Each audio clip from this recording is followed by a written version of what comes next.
Tahun 1991, seorang bernama Tim Berners-Lee memperkenalkan World Wide Web pada dunia. Dan sejak itulah internet mulai mendunia. 12 tahun kemudian, pengguna internet mencapai 1 miliar.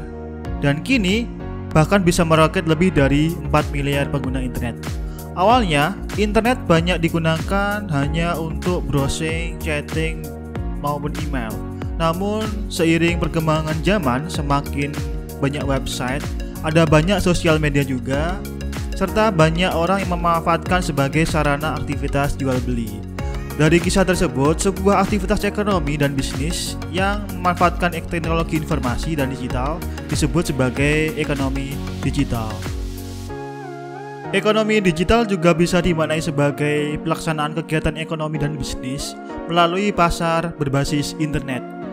Tidak dipungkiri bahwa kemajuan teknologi, terutama teknologi informasi, menawarkan alternatif-alternatif baru dalam model interaksi baik antara individu maupun masyarakat, termasuk dalam kaitannya dengan aktivitas perekonomian dan perdagangan. Perkembangan ilmu pengetahuan dan teknologi melahirkan konsep ekonomi digital yang mendorong setiap pelaku ekonomi untuk menyesuaikan diri dengan perubahan, sehingga bukan saja mampu meningkatkan daya saing dan produktivitas, namun juga mewujudkan kerjasama perekonomian dan perdagangan. Keberadaan internet menjadi tonggak kejayaan teknologi digital yang tak lama lagi menjadi sebuah pilihan setiap orang dan menjadi keharusan dalam kehidupan sehari-hari, baik kepentingan pribadi maupun bisnis. Selain itu, perkembangan teknologi informasi dan digital juga meliputi aspek seperti bisnis hiburan, film, dan musik, atau mungkin layanan kesehatan, pendidikan, finansial, perbankan, dan lain sebagainya. Keberadaan ekonomi digital dipercaya mampu mendorong pertumbuhan ekonomi dari segi efisiensi, efektivitas, penurunan biaya produksi, dan meningkatkan daya saing produk dan jasa, baik skala kecil maupun besar. Fondasi yang menjadi perkembangan ekonomi digital seperti penyediaan infrastruktur teknologi, baik itu hardware-nya, software, maupun koneksi internet, di mana hal tersebut juga membutuhkan dana investasi yang tidak sedikit, pendampingan usaha bagi pelaku bisnis online, dan yang paling penting yaitu sistem regulasi yang mendukung perkembangan ekonomi digital. Bersumber pada data Kominfo, di mana penetrasi pengguna internet Indonesia berjumlah 73,7%, naik dari 64,8% dari tahun sebelumnya. Angka tersebut bahkan bisa meningkat karena kondisi pandemi pada tahun ini. Misal hasil tersebut dikombinasikan dari proyeksi dari data Pusat Statistik atau BPS dengan sensus tahun 2020, di mana tahun 2020 penduduk Indonesia berkisar sekitar 270 juta jiwa. Maka pengguna internet Indonesia diperkirakan mencapai 200 juta pengguna aktif. Hal tersebut menjadi potensi besar bagi Indonesia untuk jauh mengembangkan ekonomi digital, apalagi didukung oleh pengguna internet yang aktif. Ada istilah e-commerce, di mana secara umum dapat diartikan sebagai transaksi jual beli komersil secara elektronik melalui media internet yang melibatkan perusahaan atau organisasi dengan individu. Ada istilah lain juga, yaitu ada e-business, di mana domainnya itu lebih luas daripada e-commerce. Seringkali kita jumpai dalam beberapa forum dan kesempatan di mana banyak orang yang kurang tepat dalam mempergunakan istilah e-commerce dan e-business dalam presentasinya. Hal ini dinilai wajar karena selain disebabkan oleh banyak teori yang berkembang sehubungan dengan kedua fenomena bisnis tersebut, baik itu dari e-commerce maupun e-business. Kecepatan kemajuan teknologi informasi semakin memperluas dan mengaburkan arti dari e-commerce maupun e-business. E-business bukanlah istilah yang jauh dari e-commerce karena masih dalam lingkup yang sama sebenarnya, yaitu bisnis. Keduanya mempergunakan jaringan elektronik sebagai media transaksional, khususnya internet. Apa yang membedakan dari keduanya yaitu cakupan dan juga jangkauan e-business yang jauh lebih luas daripada e-commerce. Dan tak hanya mengurusi soal transaksi antara penjual dan pembeli secara komersial sebagaimana e-commerce, tetapi juga menyediakan layanan lain yang lebih mendasar seperti penyediaan layanan e-commerce, memberi edukasi atau informasi dari dalam sebuah perusahaan tertentu dengan sistem informasi dan kontrol yang handal. Dari pernyataan tersebut, kita bisa menyimpulkan bahwa e-bisnis mengacu pada teknologi informasi dan juga komunikasi yang dipergunakan baik oleh organisasi, perusahaan maupun individu, dan juga atau siapapun juga, demi menjalankan efisiensi pengelolaan bisnis sehingga bisa memberikan banyak keuntungan secara komersial seperti fleksibilitas, optimasi, keamanan, integrasi maupun meningkatkan produktivitas dari profit. Dunia maya yang tercipta karena perkembangan teknologi informasi, di mana secara tidak langsung teknologi tersebut berkembang membentuk suatu pasar atau arena perdagangan tersendiri yang kerap kali dinamakan sebagai e-marketplace. Perbedaan mendasar antara marketplace dan e-commerce terletak pada beberapa banyak penjual yang tersedia dalam media online. Misal, kita tidak akan menemukan lebih dari satu penjual atau pelapak dalam e-commerce, karena e-commerce biasanya berupa website atau aplikasi tertentu yang hanya menjual produk dari mereka saja. Sebagaimana kita ketahui, pasar dalam pengertian konvensional yaitu tempat bertemunya antara penjual dan pembeli.